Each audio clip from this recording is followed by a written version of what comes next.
Hello बच्चों, let's see this question. The compound which is not colored is option A K4FeCN6, option B K3FeCN6, option C Na2CdCl4 and option D Na2CuCl4. अब इस question को समझने के लिए पहले हमें एक इम्पॉर्टेंट की कॉन्सेप्ट को यहाँ पे समझना होगा।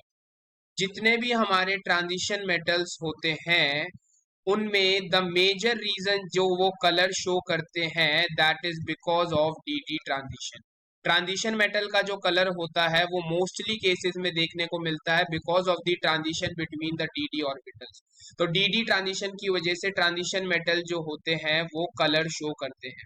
तो अगर मैं एग्जांपल लेता हूँ, सबसे पहला कॉम्प्लेक्स है K4FeCN6 के बारे में। तो अगर मैं यहाँ आयरन को चेक करूंगा तो आयरन यहाँ +2 ऑक्सीडेशन स्टेट में है। आयरन +2 होता है हमारे पास 3d6। तो और हमें पता है साइनाइड कैसा लिगेंड है, स्ट्रॉन्ग लिगेंड है। तो स्ट्रॉन्ग लिगेंड की प्रेजेंस में हमारे को क्या देखने को मिलती है, पेयरिंग देखने को मिलती है। यानी जो d6 इलेक्ट्रॉन्स हैं उनकी स्प्लिटिंग दो पार्ट में होती है। लोअर T2g एनर्जी होता है, हायर Eg एनर्जी ऑर्बिटल देखने को मिलता है जी। तो अब मैं यहाँ पे क्या होगा, बिकॉज स्ट्रॉन्ग लिगेंड है तो पहले इलेक्ट्रॉन्स की क्या होगी, पेयरिंग देखने को मिलेगी। ठीक है, तो यहाँ पे T2g है, ये Eg है। तो यहाँ पे जो इलेक्ट्रॉन्स की ट्रांजिशन होगी, T2g से Eg में इलेक्ट्रॉन की ट्रांजिशन होती है जब वो लाइट को एब्जॉर्ब करता है। और जब वो अपनी एक्साइटेड स्टेट से ग्राउंड स्टेट में वापस आएगा तो वो विजिबल रीजन में क्या करता है, लाइट को एमिट करता है।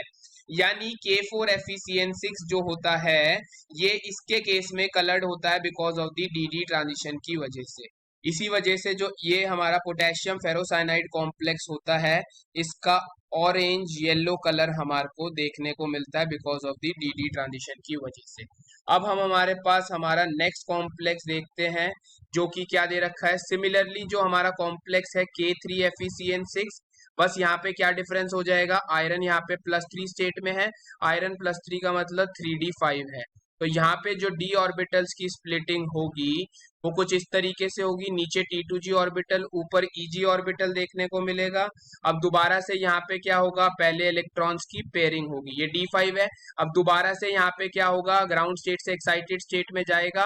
डी ट्रांजिशन की वजह से जो हमारा K3FeCN6 कॉम्प्लेक्स है this is also coloured because of D transition. इसकी वजह से इसका रेड कलर हमारे को देखने को मिलता है जी। नेक्स्ट हमारा कॉम्प्लेक्स है Na2CuCl4। ठीक है जी, नेक्स्ट हमारे पास जो कॉम्प्लेक्स है वो है Na2CuCl4। ठीक है, यहाँ पे हम देखेंगे कॉपर +2 स्टेट में है। कॉपर +2 मतलब 3d9। तो अगर मैं d9 की यहाँ पे इलेक्ट्रॉन की स्प्लिटिंग कराऊंगा, d ऑर्बिटल्स की स्प्लिटिंग होगी तो नीचे T2g ऊपर Eg देखने को मिलेगा।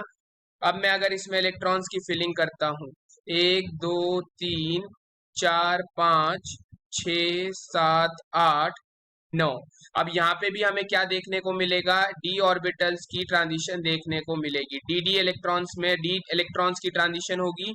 तो इसी वजह से डी ट्रांजिशन की वजह से Na2CuCl4 is also a coloured compound.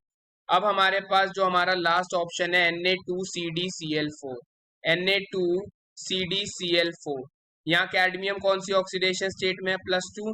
Cadmium हमारे जिंक ग्रुप को बिलोंग करता है तो कैडमियम +2 में जिंक कैडमियम जिंक होता है, फिर कैडमियम आता है, फिर मर्क्यूरी देखने को मिलता है। तो इसी वजह से इसकी कन्फिग्रेशन क्या हो जाएगी, 4d10 हो जाएगी।